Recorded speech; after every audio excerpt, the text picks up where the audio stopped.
अस्सलाम वालेकुम दोस्तों, सब्सक्राइब कीजिए मुगल न्यूज़ बुरे वाला चैनल को और बेल आइकन दबाइए सबसे पहले लेटेस्ट वीडियोस देखने के लिए। वालेकुम सलाम जी। यार गिलास बनाना है। नो बात लो गिलास रख गया। एक्शन एक्शन एक्शन और हुक्म करो। गिलास बनाना शीशे वाला। शीशे वाला गिलास आहो। बनाओ। शीशे वाला किथे गिलास अपना? ਉਹ ਪਿੱਛੇ ਦਾ ਉਹ ਕਿੱਥੇ ਆ? ਲਓ ਪੰਚਾ शीशे वाला ਲਾਓ। यार दूजा लाना ਜਿਹੜਾ ਇਹਦੇ ਉੱਤੇ ਲੱਗਦਾ। ਉੱਤੇ ਲੱਗਦਾ? ਆਹੋ। ਤੇਰਾ ਤੇਰਾ ਗਲਾਸ ਕਿਹੜਾ ਭਾਈ? ਗਲਾਸ ਤੇਰਾ ਹੈ? ਕਿਹੜਾ ਗਲਾਸ? ਉੱਤੇ ਰੱਖਣਾ। ਇਹ ਆ ਲੈ। ਯਾਰ ਉੱਤੇ ਨਹੀਂ ਰੱਖਣਾ ਜਿਹੜੇ ਇਹਦੇ ਉੱਤੇ ਲੱਗਦਾ ਸਕਰੀਨ ਦੇ। ਅੱਛਾ ਓਹੋ ਉਹਨੂੰ ਪ੍ਰੋਟੈਕਟਰ ਕਹਿੰਦੇ ਭਾਈ ਜਾਨ। ਇਹ ਗਲਾਸ ਤੇ ਆ ਵਾ। ਅੱਛਾ। ਦੇਖੋ ਨਾ ਪਹਿਲੇ ਆ ਲਾਇਆ ਤੁਸੀਂ ਕਿ ਸ਼ੀਸ਼ੇ ਵਾਲਾ ਲਾਉਣਾ ਫਿਰ ਮੈਂ ਆ ਲਾਤਾ। ਅੱਛਾ। ਭਾਈ ਜਾਨ ਕਿਹੜਾ ਮਾਡਲ ਕਿਹੜਾ ਜਨਾਬ?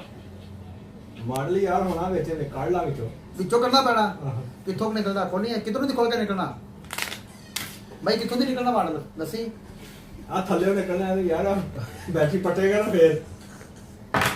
ਕਿੱਥੇ ਆ? ਓ ਯਾਰ ਲਿਖਿਆ ਵਿੱਚ ਦੇਖਦਾ ਨਹੀਂ। ਇੱਥੋਂ ਦੀ ਨਿਕਲਣਾ। ਓ ਯਾਰ ਇਹ ਤਾਂ ਨਿਕਲਦਾ ਹੀ ਨਹੀਂ ਪਿਆ ਮਾੜਾ ਮਾਡਲ। ਬੰਦਾ ਯਾਰ ਤੂੰ ਮੱਥੇ ਲੱਗਾ। ਕੀ ਹੋਇਆ ਯਾਰ? ਇਹਦੇ ਵਿੱਚ ਲਿਖਿਆ ਯਾਰ